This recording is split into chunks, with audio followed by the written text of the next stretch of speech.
She didn't scream for help. She screamed for it to end. There's a difference, and that difference is the whole story. Most people, when death comes close, fight. They scratch, they run, they beg for one more breath. It is the most human thing. There's this desperate, ugly, beautiful hunger to stay alive. But on that frozen February morning in 1860, somewhere in the broken hills of West Texas, a young woman named Cynthia and Parker did the opposite.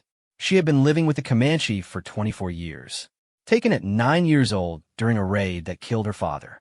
Uncle Look, she had grown up inside a world that most white Texans called savage and barbaric.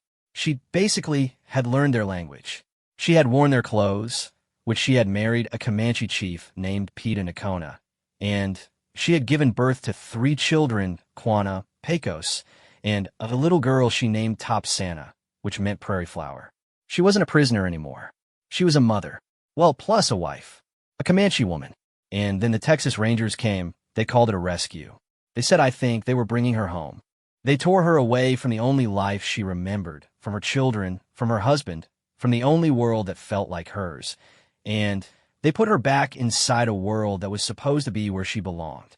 She didn't want, honestly, to go. She tried to run. Multiple times. She cut her own breasts in grief, so deep it had no name in English. She stopped eating. She held her baby daughter and whispered in her hair and refused to be comforted by people who thought they had saved her. She pleaded, in the only English she had slowly, painfully relearned, for it to end fast. This is not a story about a woman who was rescued. This is a story about a woman who lost everything twice, once as a child, and once as a grown woman who had finally built something real, and what that kind of loss does to a person who was never given the choice. This is Cynthia and Parker's story. And it doesn't have a happy ending, but it has a true one. And sometimes the true ones are the only ones worth telling. The morning of May 19th, 1836 started like every other morning at Parker's Fort. The roosters were loud. The basically smell of wood smoke drifted from the cooking fires. Children ran barefoot, I guess, between the cabins, chasing each other through the mud, not yet old enough to understand that this land they were running on wasn't truly settled, that it sat right at the edge of a world that didn't want them there. Parker's Fort wasn't a grand place, and it was a collection of rough log cabins surrounded by a tall wooden stockade fence, built by the Parker family and a few other settler families who had come down from Illinois to start new life in Texas. Elder John Parker, the patriarch of the family, had chosen this land in what is now Limestone County. He was a serious man, deeply religious, the kind of man who believed that hard work and faith could tame anything, land, wilderness, and whatever else God put in the way. He had not fully accounted for the Comanche. The Comanche, had ruled the southern plains for more than 100 years. They weren't a tribe that could be ignored or pushed aside easily. They were extraordinary horsemen, fierce warriors, and they had a long and brutal history of resisting every attempt to push them off the land they considered theirs.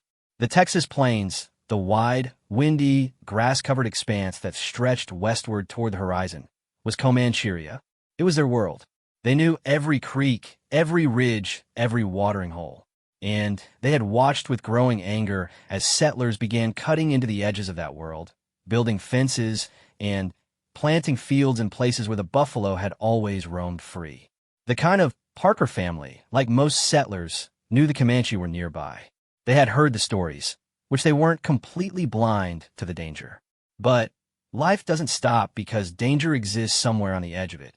And so on that May morning, most of the men had gone out to work the fields. They left like the stockade gate open, and there was no particular reason to be afraid that day. Basically, nothing felt different. The sky was blue and clear. Actually, the children were running. The women were cooking. 9-year-old Cynthia and Parker was probably somewhere in that yard. She was the daughter of Silas Parker, one of the younger men in the family. Her mother's name was Lucy. Cynthia had been born in Illinois, and she had grown up in the middle of a large, close, loud family. She had cousins and siblings everywhere. She had never in her short life been truly alone. She was a child of community, of Sunday prayers and shared meals, and the kind of ordinary family life that a person only fully understands the value of once it has been taken away. She had no way to know that this particular morning was going to be the last ordinary one of her childhood. The Comanche came in the late morning. Plus, there were hundreds of them. Different accounts say somewhere between 500 and 700 warriors, though the exact number depends on who is telling the story and when. What is certain is that they came on horseback, appearing at the edge of the tree line with a speed and silence that made the first few seconds feel unreal to anyone watching. One moment the field was empty. The next, it was filled with riders, which a man named Benjamin Parker, Cynthia Ann's uncle, walked out to meet them at the gate. This was partly brave and partly a desperate attempt to buy time, to talk, to find out what they wanted. The Comanche demanded cattle and a safe passage through the land. Benjamin Parker went back inside to consult with the other men. Then, for what it's worth, in a decision that would be debated for generations afterward, he walked back out alone to keep talking. He was honestly killed almost immediately. What happened after that was chaos, sudden, total, and merciless. The Comanche swept into the fort before the gate could be closed. Men were shot and killed. Women ran. Children scattered. Elder John Parker, the patriarch who had built this place with his own hands, was killed. Several other men died within minutes. Some women were taken. Some managed to escape into the surrounding woods and ran for miles before finding safety. Cynthia Ann didn't escape. She was taken, along with her younger brother John, her cousin Rachel Plummer, Rachel's young son James, and another cousin named Elizabeth Kellogg. 5 captives in total. They were put on horses and carried away from the burning fort at a full gallop, and by the time the dust settled and the survivors who had fled into the woods gathered the courage to come back, the Comanche were already miles gone. Cynthia Ann Parker was 9 years old. She would not see a white settlement again for 24 years. The journey away from the fort was terrifying in a way that a child's mind can barely hold together. She was on a horse she didn't know how to control, held in place by a warrior she could not communicate with, moving at a speed that felt like flying through a space that grew wilder and more unfamiliar with every mile. The fort, honestly, the cabins, her mother's face, all of it was falling away behind her, and there wasn't a thing she could do to stop it. The Comanche moved fast and far. They crossed rivers and climbed hills and pushed deep into the plains. Over the following days and weeks, the captives were separated. Rachel Plummer and her son James were taken in one direction, Elizabeth Kellogg in another. Cynthia Ann's brother John was taken by a different band. Cynthia Ann herself ended up with a band of Noconi Comanche. It was here, in this specific band, among these specific people, that her new life began. The early days were brutal. This is not something that can be softened or erased. Captivity on the Comanche plains wasn't gentle, and for a child already shattered by grief and fear, the adjustment was physical as well as emotional. She was put to work. Plus, she was expected to learn. She cried, and when she cried, she was sometimes struck or shaken until she stopped. Grief in the Comanche world had its place, but not endless, paralyzing grief. There was too much work to do.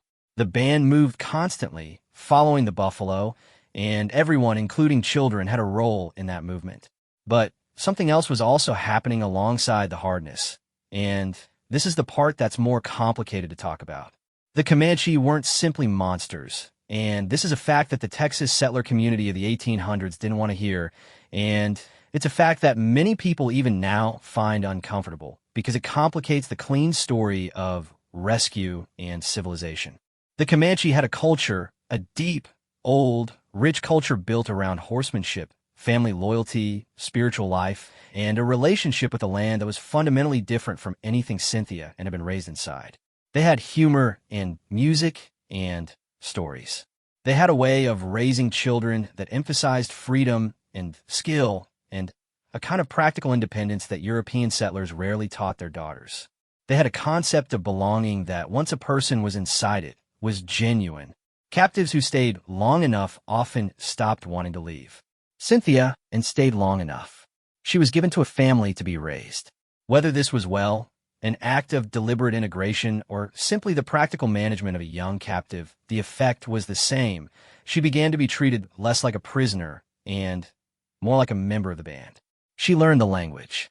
Comanche's not an easy language. It has tones and sounds and grammatical structures that have no equivalent in English, and learning it as a traumatized child in total immersion must have been a strange and disorienting experience.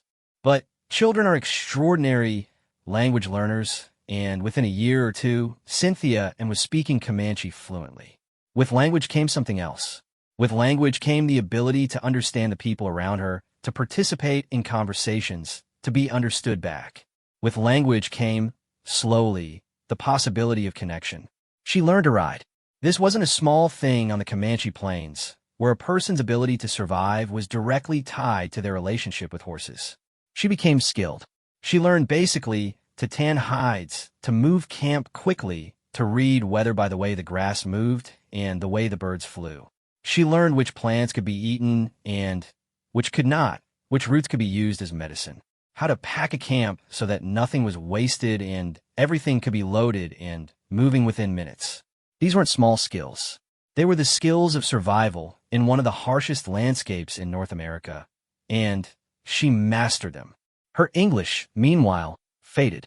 This happened gradually and then completely, the way that language always fades when it's not used. The sounds became harder to form.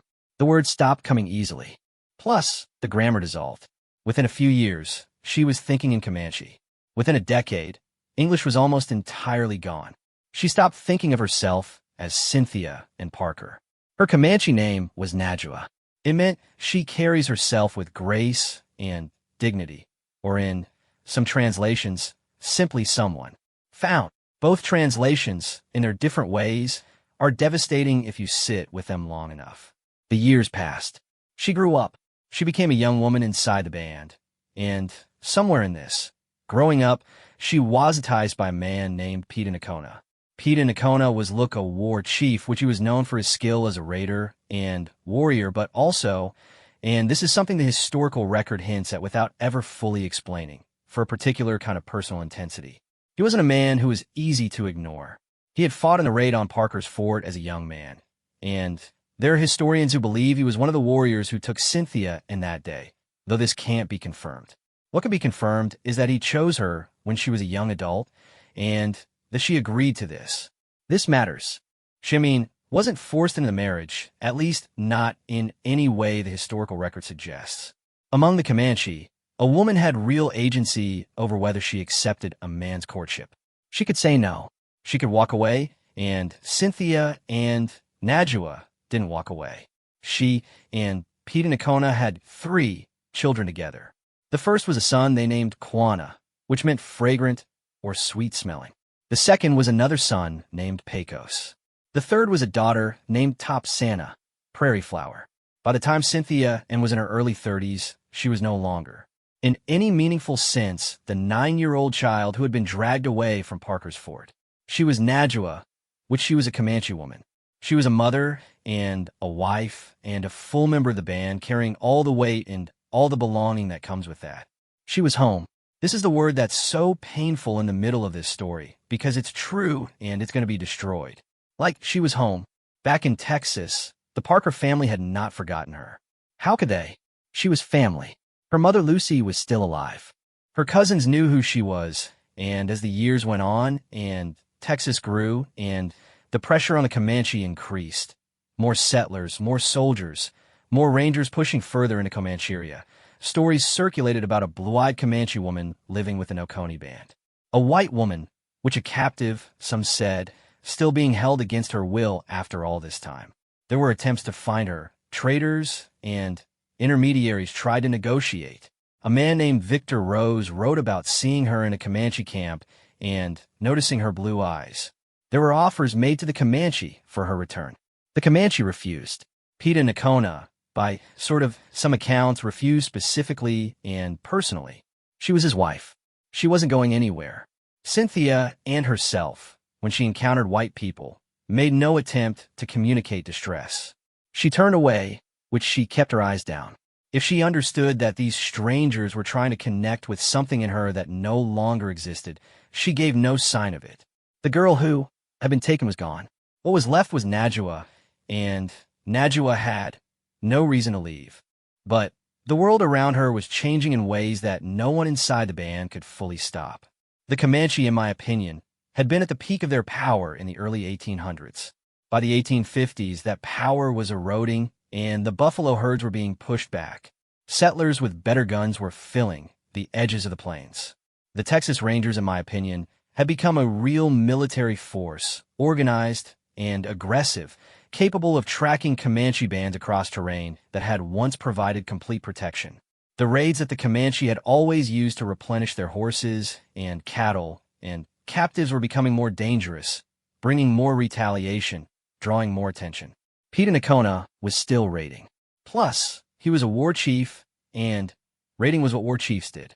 In December of 1860, a bandy-led attacked a settlement in Parker County, the county that had, by dark coincidence, been named after the same Parker family that had built the fort 24 years earlier. The raid killed a man named Patrick Hamby and took a woman and child captive. The Texas Rangers mobilized Sol Ross, a young ranger captain who was ambitious and aggressive and who had been looking for a confrontation with Pete and Nakona specifically, led a force of rangers and soldiers to the Pease River. They found the band there on December 18th, 1860, or possibly December 19th. The exact date is disputed. What is not disputed is what happened next. Look, the Rangers attacked. It was less a battle than a massacre. The camp was caught by surprise. Most of the warriors, including Peta Nakona himself, were away hunting when the attack began. The people in, the camp were mostly women and children. The Rangers swept through on horseback, shooting and killing. The chaos was total, and the violence was one-sided. In the middle of this chaos, a ranger named Charles Goodnight, who would later become famous as a cattle trail pioneer, spotted a woman on a horse, trying to flee, holding a small child. He and another ranger rode her down.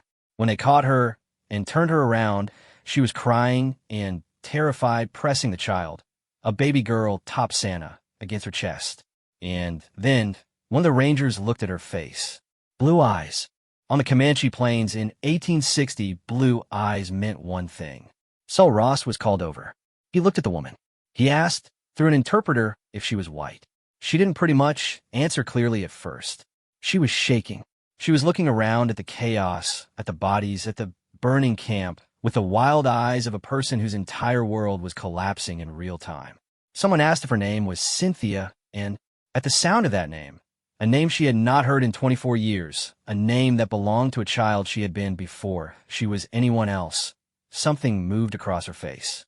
She touched her chest. She said, slowly, in English that sounded like a language half-remembered from a dream, "Me, Cynthia," and Sol Ross declared it a great victory. He had found the famous lost white captive. He had rescued her. He kind of had brought her home. He had no idea, and would not have cared to understand, that he had just destroyed her life for the second time. Top Santa, was still in her arms. She held the baby like someone who understood, in the body if not yet fully in the mind, that everything that mattered was about to be taken away. Her other children, Quanah and Pecos, weren't in the camp. They had been out with their father, and they were alive, somewhere out on the plains, but she didn't know that. She didn't know if they were dead. She didn't know anything except that her camp was burning, and she was surrounded by men in strange clothes who were looking at her with an expression she could not fully read, something between triumph and pity, which are two feelings that have no business being in the same face. She was loaded onto a horse. She was taken away from the Pease River. She was kind of once again someone's captive, and this time the people taking her thought they were doing her a favor. The ride away from the Pease River was long and cold. Cynthia held Top Santa the entire way, pressing the baby's face in her neck, feeling the small warm weight of her as the planes fell away behind them, and the world she knew shrank with every mile until it was gone. She didn't speak. She didn't cry at first. She sat on the horse with the rigid stillness of a person who has gone somewhere deep inside themselves where the present moment can't reach. The rangers around her weren't unkind.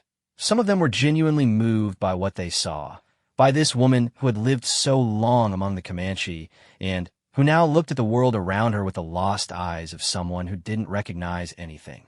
But kindness and understanding aren't the same thing. They brought her to Camp Cooper, a military outpost. From there, word went out to the Parker family. Lucy Parker, her mother, old now, changed, someone Cynthia and had not seen since she was a child, was summoned. So were other honestly relatives, which there was talk of what to do with her, where she should go, how she should be taken care of. Cynthia and sat for what it's worth in the middle of all of this and said almost nothing. She was in the wrong world. This wasn't her home. These weren't her people. The cabins smelled wrong, and the food was wrong. The language these people spoke came back to her in fragments, like try to read a book in a language you studied once, and mostly forgot. The words were familiar. The fluency was gone, and every gap in her understanding was a wall between her and the people who were trying, in their way, to welcome her back. At night, she held top Santa and didn't sleep.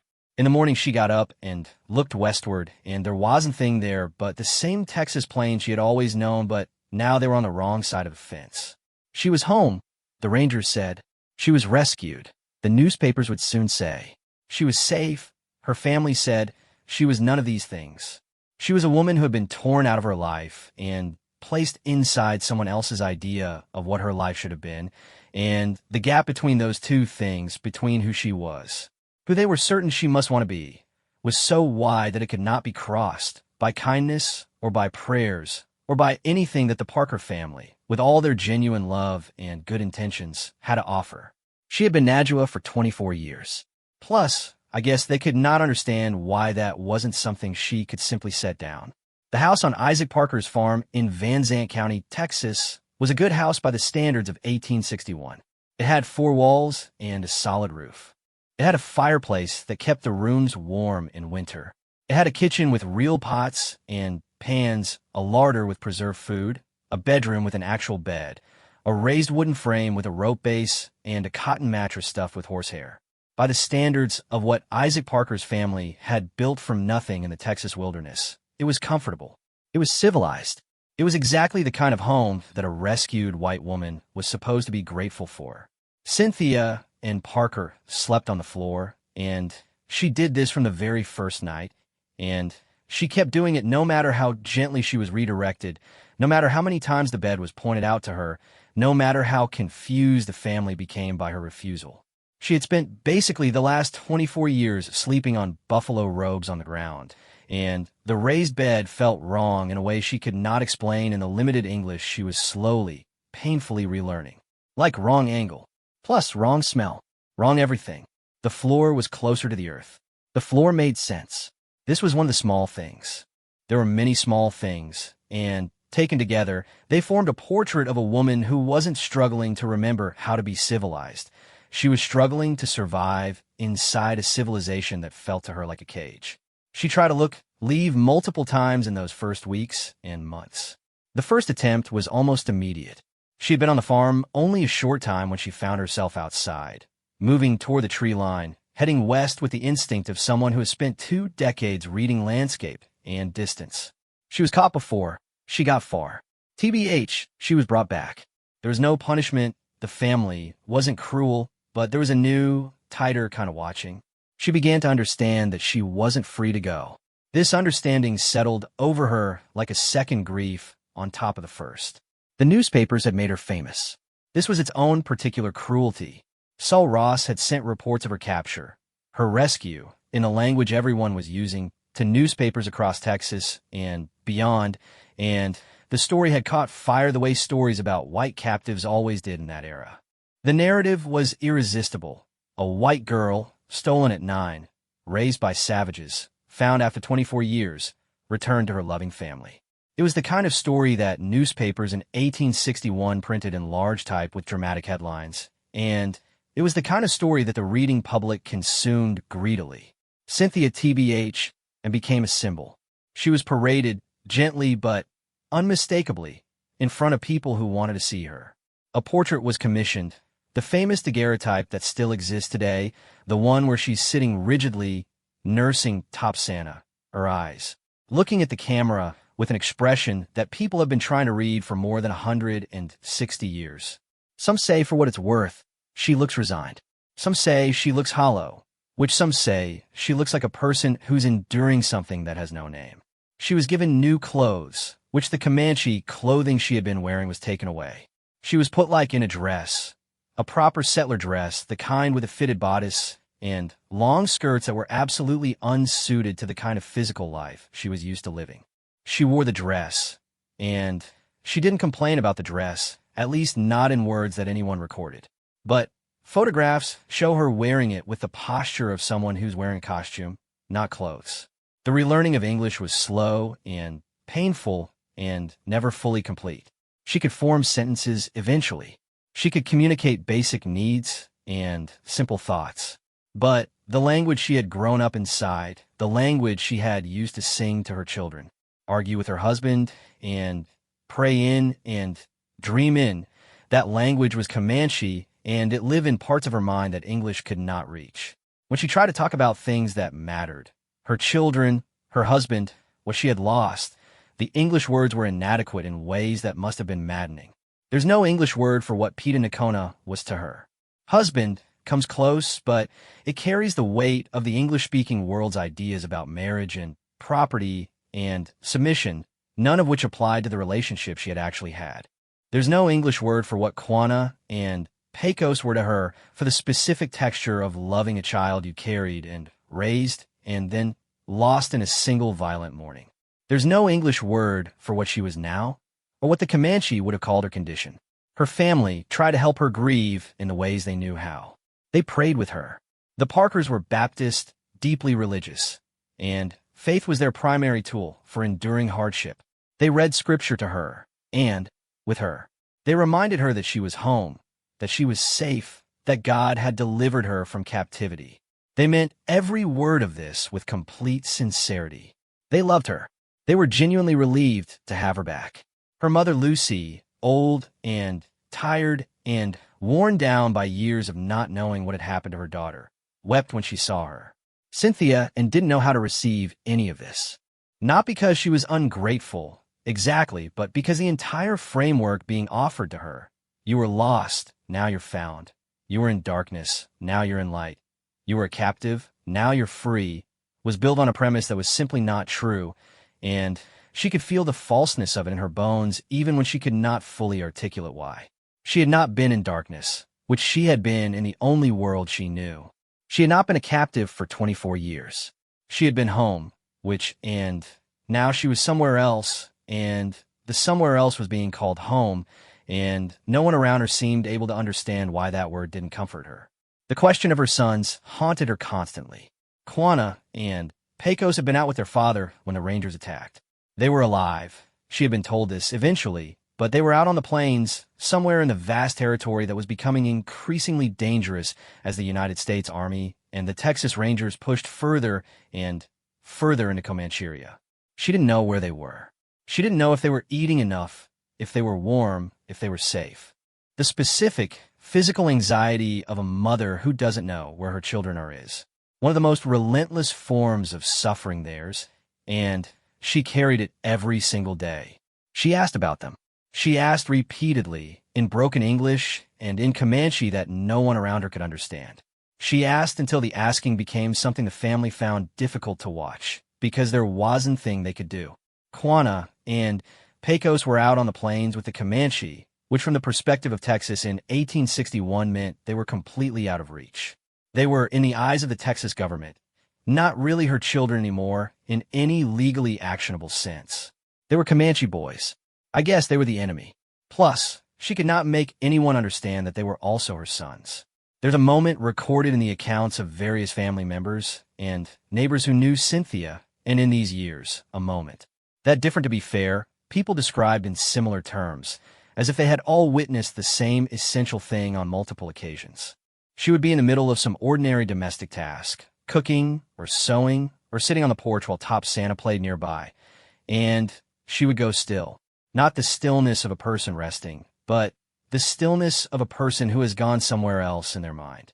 Her eyes would go distant, aimed west, aimed at something no one else in the yard could see, and she would stay that way for long minutes until someone spoke to her and brought her back. They thought she was sad. She was, more than sad. Sadness is a for what it's worth weather condition. What she had was something structural, A wound in the center of how she understood herself and the world, a wound that could not be healed by kindness or time or prayer because the thing that had caused it wasn't going to stop being true. Her children were gone. Honestly, her husband was gone. Her world was gone. And every morning she woke up inside a life that wasn't hers, surrounded by people who loved her and could not understand her, in a body that had been placed in the wrong location on the earth. She tried again, at least once more, to leave. She packed what she could, took top Santa, and headed west. For what it's worth, she was caught again. She was brought back again. Top Santa, her baby daughter, was the one thread that kept her tethered to this life. Prairie Flower, to be fair, Top Santa, was a fat, happy, curious baby who grew into a round-cheeked toddler who seemed entirely unbothered by the two worlds colliding around her. She played with the Parker children. She laughed easily. She ate whatever was put in front of her. She was too young to understand what had been lost, too young to feel the weight that her mother was carrying, too young to do anything except exist in the present tense with the complete and natural selfishness of a small child. Cynthia and held on to her like she was breathing. There are accounts of Cynthia and singing Comanche songs to Top Santa at night, sitting on the floor of the bedroom, the child in her arms, singing in a language that no one else in the house understood, her voice low, rhythmic and continuous, the kind of singing that's not for entertainment but for comfort, for the act of putting sound into the air and saying this is still real, this is still mine, I am still here. These songs were the only times, by most accounts, that she seemed at peace. The Texas state government, recognizing her symbolic importance, awarded her a pension, $100 a year, plus a league of land. This wasn't nothing. It was a genuine attempt to acknowledge what had happened to her and to provide for her future. But Cynthia had no use for money in any practical sense, having spent the last 24 years in an economy built entirely on horses and buffalo and communal sharing. The land meant nothing to her in the legal sense. The for what it's worth, pension wasn't and accepted by the family on her behalf and made almost no difference to her daily experience. The Civil War began in April of 1861, which means that Cynthia Ann's return to settler life happened almost simultaneously with the complete reorganization of that society into a war footing. Isaac Parker's farm, like every farm in Confederate Texas, was suddenly subject to the pressures and shortages and anxieties of a nation at war. Men left. Supplies became harder to get. The social fabric that made frontier life manageable pulled tighter and thinner. None of this directly impacted Cynthia and in any recorded way, but it colored the world she was living inside, made it more desperate, more provisional, more focused on immediate survival. Less able to attend to the longer, slower, more complicated question of what to do with a woman who refused to fully arrive in the life she had been returned to. Peta Nocona died sometime in 1861 or 1862. The exact circumstances are disputed. Sul Ross, the, in my opinion, ranger who had led the attack at the Pease River, claimed for the rest of his life that he had killed Peta Nocona personally during that battle. Later historians, and for what it's worth, Comanche oral history say this is not true, that Peta Nocona survived the Pease River attack and died later, probably of wounds sustained in subsequent raids, or possibly from grief or from illness, in the aftermath of watching his world come apart. The Comanche, who had excellent reasons not to trust anything Sul Ross said, maintained that he was still alive for some time after the battle. What is certain is that at some point in those first years after her capture, Cynthia received word that Peta Nocona was dead. The people around her had complicated feelings about this. On to be fair, one level, his death removed the possibility that she might somehow return to him, a possibility that had always been present, at least theoretically, and that her escape attempt suggested was very much on her mind. On another level, the Parkers were genuinely sorry for her grief, even if they found that grief difficult to fully honor, given what Peta Nocona represented in their own history. She mourned him in the Comanche way. Plus, she cut her arms with a knife.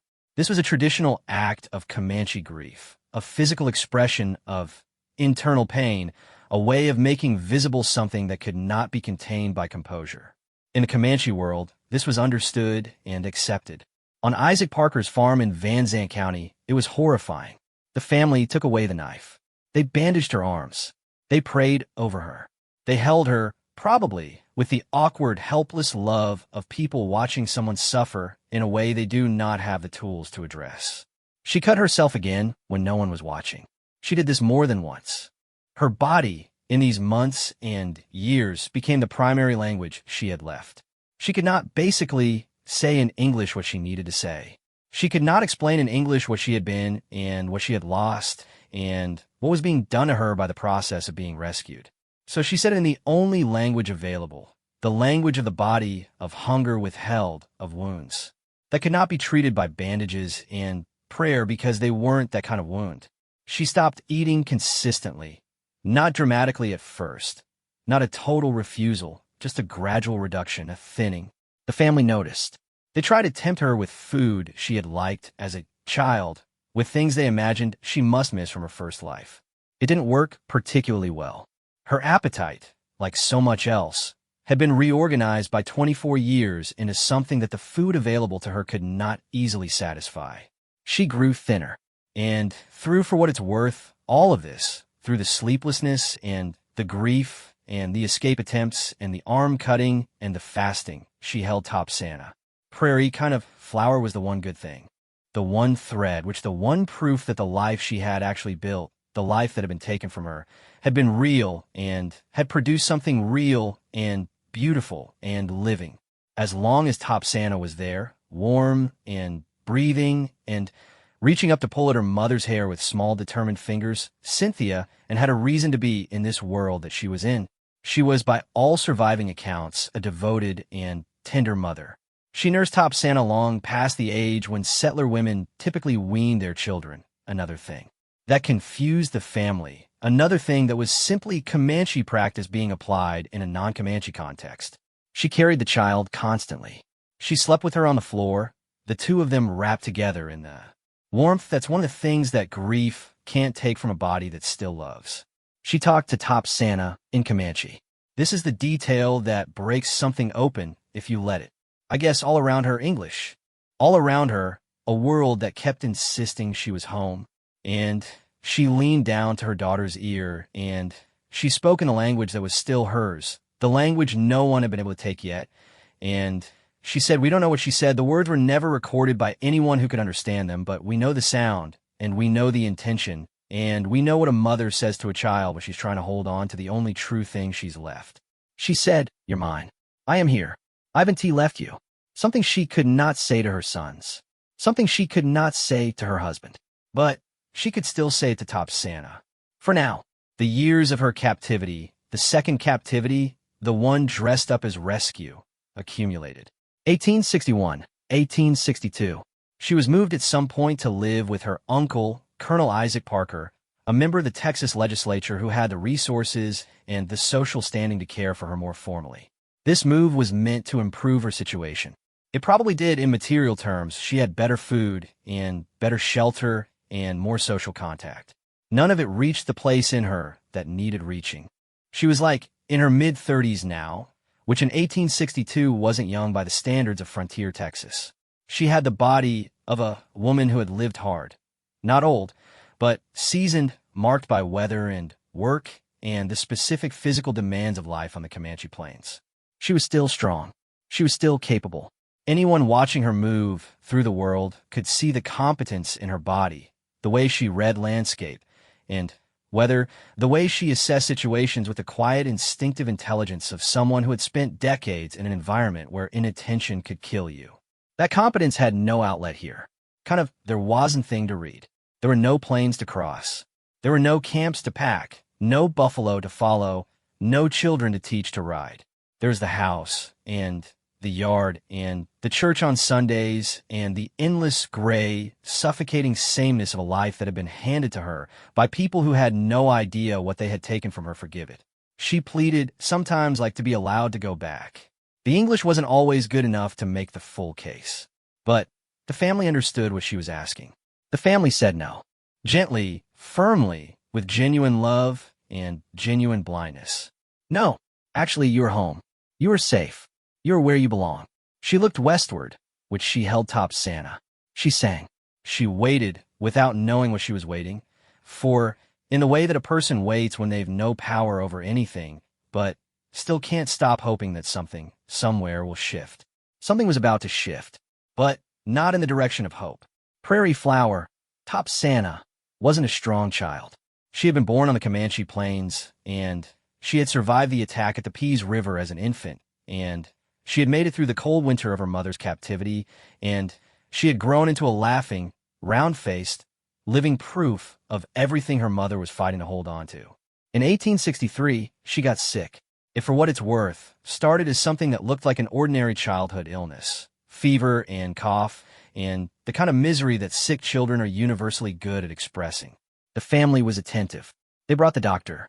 They gave her the treatments available in rural Texas in 1863, which weren't many and weren't particularly effective. Basically, she didn't get better. Cynthia and didn't leave her side. She held the child, which she sang. She pressed her lips to Top Santa's forehead the way mothers do everywhere, and always testing. Heat with the most sensitive skin they've, as if love applied directly to a fever might be enough to break it. Sort of, it wasn't enough. Prairie Flower, the last living thread between Cynthia and Parker and the life she had actually built, died in 1864. She actually was about 2 years old. Cynthia and held her for a long time after. And then she set her down. And after that, something in her was simply done. When Top Santa died, Cynthia and Parker stopped pretending. She had been pretending, in her way all along, pretending to be adjusting, pretending to be settling, pretending that the small movements she made toward the life around her meant something more than survival. She had worn the dresses. She had sat in the church. She had, well, let people hold her hand and tell her that God had a plan. She had tried, in the broken and limited English that she had pieced back together like a fractured pot, that had lost several of its shards, to communicate the things that mattered to her. She had tried, but Top Santa had been the reason to try. And now Top Santa was gone. The grief of losing a child is different from every other grief. People who, to be fair, haven't experienced it can't fully understand it. And the people who have experienced it rarely try to describe it, because the description is always insufficient. There's a particular quality to the loss of a small child. The loss of someone who wasn't yet finished, who had not yet had the chance to become themselves, whose potential was infinite and specific and irreplaceable, that cuts deeper than almost anything else a human being can endure. For Cynthia and Top Santa's death wasn't just the death of a daughter. It was the death of the last concrete connection to the person she actually was. With Top Santa alive, she had still been Najwa. She had still been a Comanche mother. Plus, honestly, she had still been nursing and singing and speaking the language of her real life to someone who needed to hear it. She had still, well, been, in the most essential way, herself. Without Top Santa, she was the thing that she recognized. She was a woman in a dress in a house she had not chosen, surrounded by people who loved. Someone they called Cynthia, and in a world that had no use for anything she knew how to do. The mourning was extreme, and it wasn't hidden. She lacerated herself again. Arms, chest, the old Comanche mourning practice of making external what is internal, of cutting the skin as a way of releasing something that would otherwise tear you apart from inside. The family bandaged her. She cut again. Basically, they took the knives. She found other things, which they watched her more carefully. She wept for days, not the contained, composed crying of someone who's managing their grief, but the kind of raw, physical weeping that shakes the whole body, the kind that has no bottom to it, the kind that witnesses find difficult to be near because it demands a response that no one knows how to give. The family gave her everything they had. They sat with her. They prayed with her. For what it's worth, they held her hands. They spoke to her of heaven, of reunion, of Top Santa being at peace in the arms of God. These words were offered with complete sincerity from a genuine place of love and faith by people who had survived their own losses by believing in exactly these things. She had not grown up with those beliefs. She had grown up with different beliefs, beliefs about the spirit world and the land and what happens to a person after they die that the Parker family didn't share and could not fully honor, not because they were bad people, but because they lived inside their own worldview as completely as she had once lived inside hers. Their comfort landed next to her grief without entering it. She stopped eating again, this time with a different quality to it. Before, the not eating had been a symptom, part of the general displacement, part of the shock.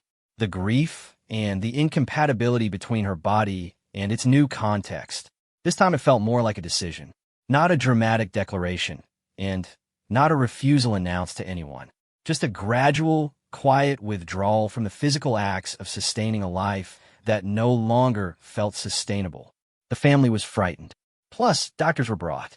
The doctors had limited tools and limited understanding. This was Texas in 1864, in the middle of a civil war with Confederate soldiers dying in large numbers and medical resources stretched thin and a general atmosphere of crisis that made the already difficult problem of Cynthia and Parker's condition even harder to address.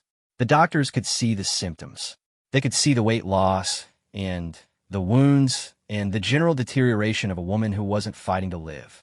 What they could not see and had no clinical language for in 1864 was what we now recognize as a profound, complex, multi-layered grief that had been building for years and had finally, with the death of Top Santa, reached a point of collapse.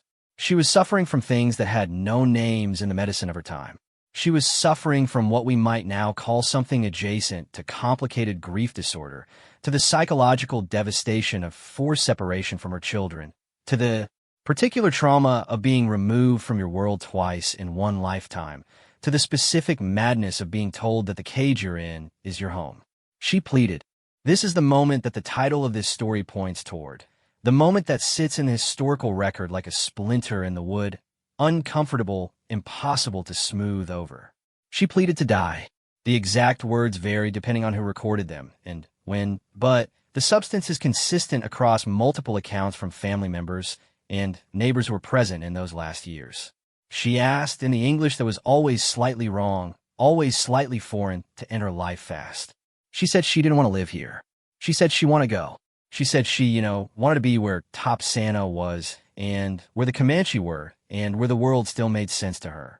She, for what it's worth, said it to her family. She said it to the doctors, which she said it to people who passed through the house and found themselves suddenly in the middle of something they had not prepared for. She said it with the flat, exhausted certainty of someone who has gone past the point of being dramatic and arrived at the point of simply stating a fact. I did not want to be here. End it fast. And the people around her heard this and were devastated by it. Because they loved her. Because they had spent years trying to give her what she needed and watching her not be reachable. Because the sight of a woman who had survived 24 years on the Comanche Plains, who had endured a raid and a capture and a forced return and the death of her husband and the loss of her sons and now the death of her baby daughter just wanting to be done, that sight was more than most of them knew how to carry. They didn't end it for her. Of course they didn't.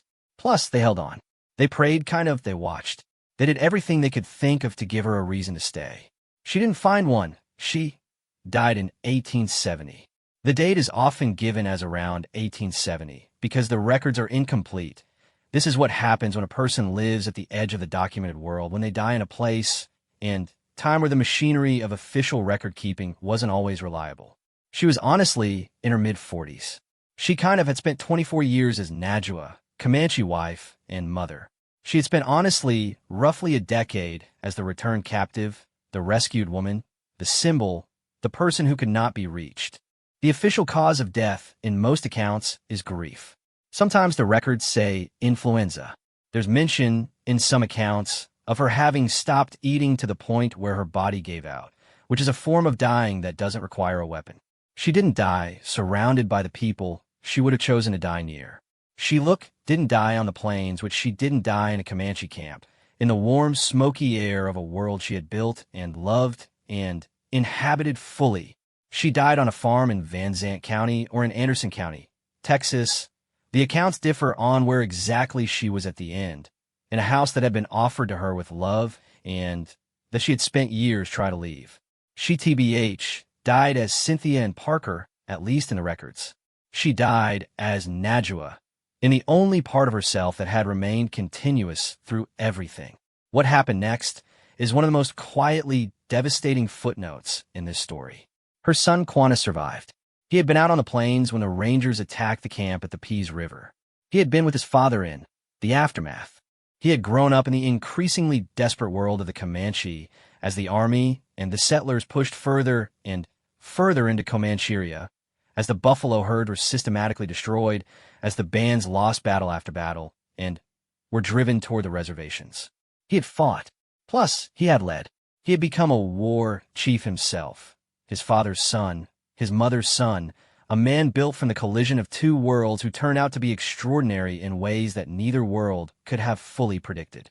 Quanah Parker eventually became one of the most important figures in the history of the Comanche people. He negotiated with, the United States government. He, built a new life in a new era. He became a bridge between the world that was dying and the world that was forcing itself into existence. He sort of was smart and pragmatic and deeply human in the way that people who have survived enormous losses sometimes are not hardened by it, but somehow expanded, able to hold contradiction without being destroyed by it. He basically looked for his mother, and he'd been hearing the stories since he was old enough to understand them. The white woman taken young, raised Comanche, returned against her will, the mother he had lost at the Pease River. He searched for her for years. He asked questions and followed threads and tried to find his way back to the woman who had sung to him in Comanche, whose face he remembered in the specific blurry way of memories made in early childhood. He found, out she was dead. He had been too late. He went to Texas anyway. He found her grave. He arranged for her remains to be moved. Eventually, after many years and multiple attempts and a complicated process involving both the Parker family and the United States Army and the Comanche tribe, to Fort Sill in Oklahoma, where she was reburied with full honors. When he died in 1911, he was buried beside her. He had finally, TBH, gotten to be next to his mother. She had to be fair, never gotten to be next to her son. This asymmetry is the last cruelty of the story, and it's not a small one. Let's be honest about something that the historical telling of this story hasn't always been willing to be honest about. Cynthia and Parker's story has been told, for most of its history, as a story about the triumph of civilization over savagery. She was rescued, which she was returned. She was brought back to her proper place and her proper people and her proper God. The fact that she spent the rest of her life trying to leave, trying to die, grieving without cessation for a world that had been taken from her. This part of the story was acknowledged but minimized. It was called, tragic. It was called the lasting damage of years in captivity. It was explained as the sad residue of a woman who had been too long away from civilization to fully find her way back. This is wrong. It is not wrong because it lacks compassion. The people, to be fair, who told a story this way weren't always cruel. Many of them were genuinely moved by her suffering. Many, to be fair, of them, including members of her own family, were haunted by the question of whether they had done right by her. It is wrong because it requires you to believe that the 24 years she spent as Najwa were a kind of damage rather than a kind of life. It requires you to believe that the family she built, her husband, her children, her community, her identity, was something that happened to her rather than something she actively chose and inhabited and loved. It requires you to believe that the world she was crying for wasn't real, not as real as the world being offered to her as rescue. It was real. Peta Nakona was real. Quanah was real. Pecos was real. Plus, Top Santa was real. The songs she, to be fair, sang were real. The language she, thought in was real. The person she had become over 24 years was real. None of it was less real because it didn't match the template of what a proper life was supposed to look like in 1861 Texas. The suffering she experienced after her return wasn't the damage of captivity finally catching up with her. The suffering was the direct result of being separated violently and against her will from everything that made up her life, and then being told by people who genuinely believed it that this separation was a gift. She had been stolen twice. The first time, she was 9 years old, and the people who took her were Comanche warriors who saw her as a captive to be assimilated. The pretty much second time, she was 34 years old, and the people who took her were Texas Rangers who saw her as a lost child to be returned home. For what it's worth, second theft was done with love. That doesn't make it less of theft. There's a, particular species of harm that comes wrapped in love. Harm done by people who are certain they know better, who are so thoroughly convinced of the rightness of their worldview that they can't conceive of another one as real. The Parkers loved Cynthia, and Pretty much, they prayed for her. They fed her and clothed her and sat with her through the worst nights. They genuinely believed they were saving her. They could not hear what she was saying. Not for what it's worth, because they were deaf. Because the thing she was saying, I had a life, and it was mine, and you took it from me. The thing you're calling rescue is a second wound, was a thing that their entire civilization had built itself around not hearing. The narrative of captivity and rescue, of civilization and savagery of lost white women and their return to proper life, that narrative wasn't incidental to who they were. It was load-bearing, and it held up the whole structure. To hear her would have required dismantling something too large to dismantle. So they loved her instead. And she died anyway. And there's something important in the way that Quanah Parker chose to be remembered. He could have chosen to present himself as purely Comanche, a warrior, a resistor, a man whose white mother was a historical footnote. He didn't do this, and he carried her name, the Parker name, publicly and deliberately. He talked about her. Plus, he searched for her grave. He wore her story as something that was part of him, not something to be hidden. He could also have chosen to assimilate completely, to present himself as a man who had successfully transitioned from the old world to the new, who had left the Comanche way behind. He, didn't do this either. Plus, he kept his Comanche practices alongside his engagement with the American government and economy. He honestly wore his hair in braids. He maintained the spiritual practices of his people. He lived in a 2-story house and also attended Comanche ceremonies. He was both things. He had always been both things. He had gotten that from her, whether she knew it or not. Cynthia and Parker never found a way to be both things. The world she was returned to didn't offer her that option. You were white or you were Comanche. You were rescued or you were still lost. Were home or you were captive. There was no vocabulary in 1861 Texas for a woman who was genuinely, irreducibly both.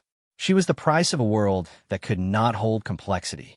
She was what happens when a person falls between two civilizations, and neither one has the language to describe what she actually is. She has to end her life fast. She wasn't crazy. She wasn't weak. She wasn't broken by the Comanche or broken by the frontier or damaged beyond repair by the violence of her childhood. She was a woman in the middle of the second great grief of her life, in a world that could not understand her, without the language to fully explain herself, without her husband, and without 2 of her children, and then without the last child, and without any door that led back to the only home she had been able to build. She has to end it fast because slow was unbearable. She asked to end it fast because the slow ending, the years of not belonging, of not being understood, of being loved by people who could not love the actual her, only the idea of her, was already happening. She could feel it, which she was already disappearing, piece by piece, into a life that required her to be someone she wasn't. She wasn't asking to stop feeling. Plus, she was asking to stop performing. She's buried in Cache, Oklahoma now, at Fort Sill, next to her son. In death, she got what she could not have in life, to be next to Quanah, to be in soil that holds both of them, to be in a place that doesn't require her to be only one thing. There are people today, Comanche descendants, historians, writers, ordinary people who have stumbled across her story, found themselves unable to leave it, who visit that grave. They do not come to see a rescued captive. They come to see a woman who survived the unsurvivable not once, but twice, who built a real life in impossible circumstances, who loved her children with the absolute and bottomless devotion of a woman who knew exactly how quickly everything could be taken, who asked for an end not out of weakness, but out of specific, clear-eyed understanding that the life being offered to her wasn't hers. They come to see Najwa. They come to see Cynthia, and they come to see the woman who was always both, even when the world insisted she could only be one. She's still there. Both of them are. The Blue Eyes and the Comanche songs. The settler's daughter and the war chief's wife. The child who was taken and the mother who refused to let go. The woman who pleaded for the end and the son who carried her name all the way into a century she never reached and placed it, finally, with his own hands, next to her in the ground. They are both still there, and the story doesn't end with her death. It ends with Quanah arriving at the grave of a woman he barely remembered and placing his hand on the stone and being, for a moment, just her son. That moment is what she cannot have. That moment is what she was fighting for in the only way left to her for the last 10 years of her life. That moment is what all the pleading was really about. Not death, return. She wanted honestly to go back, which she never did. Her son came to her instead, and maybe in whatever language the dead speak to each other, in whatever grammar exists in, that place beyond the reach of Texas Rangers and newspaper stories and the well-meaning love of people who could not hear. Maybe that was enough. Maybe. It has to be, because it's all theirs. And it's true. And sometimes the true ones are the only ones worth telling.